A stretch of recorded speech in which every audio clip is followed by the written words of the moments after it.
सुप्रभात बच्चों। मैं आज कक्षा 3 की हिंदी की किताब लेकर आई आप लोगों को पढ़ाने।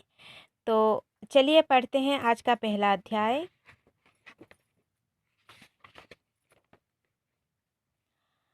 आज का पहला अध्याय है, एक कविता है ये, और इसका नाम है देश हमारा। तो कवि का लिखने का यह उद्देश्य है कि इस कविता में हमारे देश के प्राकृतिक सौंदर्य का वर्णन है। कवि अपने देश को दुनिया के सभी देशों से अधिक सुंदर मानता है।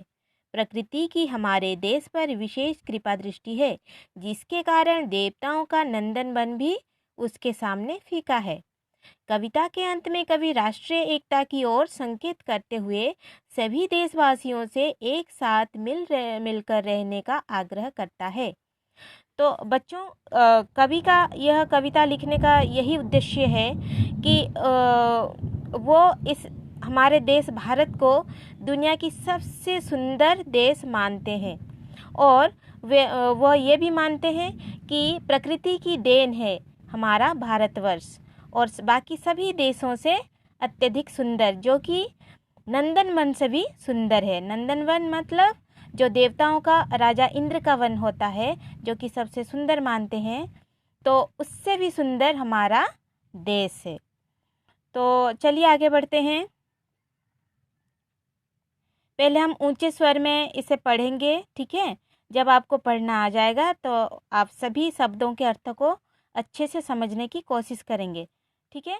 तो चलिए पढ़ते हैं, और एक पेंसिल भी रखिए ताकि जहाँ पर कठिन शब्द आए उसके नीचे रेखांकित करें, और उस शब्द को हम सरल भाषा में समझने की कोशिश करेंगे।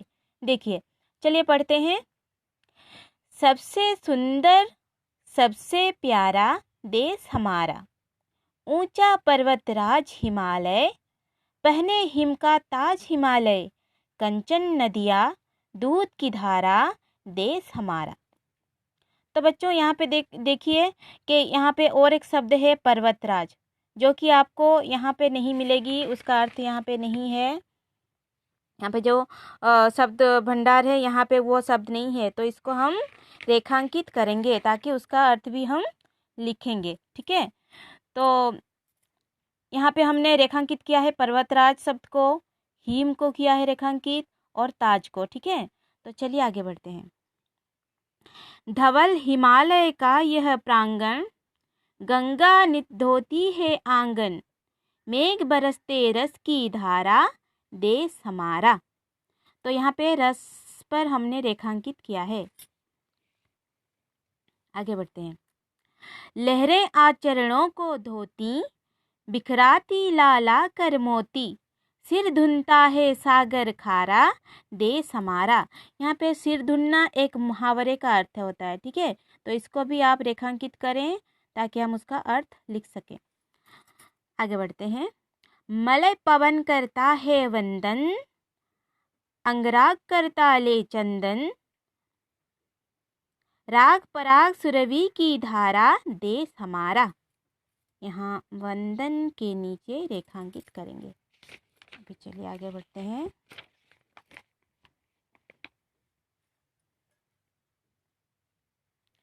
कलियां हैं मुस्कान लुटाती, गलियों में मधुघट ढुलकाती, बेसुध से भ्रमरों की धारा देश हमारा। यहाँ पे और दो शब्द हैं, ढुलकाती शब्द है, इसके नीचे रेखा खींचिए, और ये धारा है, इसके नीचे रेखा खींचिए, ठीक है। तो आगे बढ़ते हैं। इस धरती की अजब कहानी, फूल फलों ऋतुओं की रानी, देवों का नंदन वन हारा देश हमारा। यहाँ नंदनवन पर निशान लगाते हैं, रेखांकित करते हैं, इसका अर्थ लिखेंगे। चलिए आगे बढ़ते हैं। यह भारत की है फुलवारी, हमको है प्राणों से प्यारी, पशु पक्षी सबको है प्यारा देश हमारा। यहाँ फुलवारी पर रेखांकित कीजिए। आगे बढ़िए। चलिए। एक देश के रहने वालों, आओ सबको गले लगा लो, हम सब एक एक ही नारा देश हमारा। ठीक है बच्चों, तो ये आपका तो पढ़ना हो गया। आप अच्छे से पढ़िए इसको, और बार बार पढ़िए, ऊंची आवाज़ से पढ़िए, ताकि एक एक शब्द आपके मुंह से ठीक से निकल ले। ठीक है। तो जो रेखांकित किए थे हमने शब्दों को, आप इस कॉपी में आप लिख लीजिए। देखिए मैंने पहले से लिखा हुआ है, तो इस पर लिखिए आप कक्षा 3 पाठ 1 देश हमारा। आज का जिस दिन लिखेंगे उस दिन का आप दिनांक भी लिख लीजिए, ठीक है। तो देखिए ये इसमें लिखिए, देखिए मैंने लिखा है कि पर्वतराज, पर्वतराज का अर्थ है पर्वतों का राजा। हिम, हिम मतलब बर्फ। रस मतलब स्वाद। चरण, पैर। सिर धुनना, उसका मुहावरा है, सिर धुनना एक मुहावरा है, तो उसका अर्थ है पश्चाताप या शोक के कारण बहुत अधिक दुख प्रकट करना, ठीक है। फिर से पढ़ती हूँ, पश्चाताप या शोक के कारण बहुत अधिक दुख प्रकट करना। ताज का अर्थ है मुकुट। खारा मतलब नमकीन। वंदन आराधना या प्रणाम। ढुलकाना मतलब नीचे गिराना। बेसुध संज्ञाहीन या होश में न रहना। धारा मतलब प्रवाह।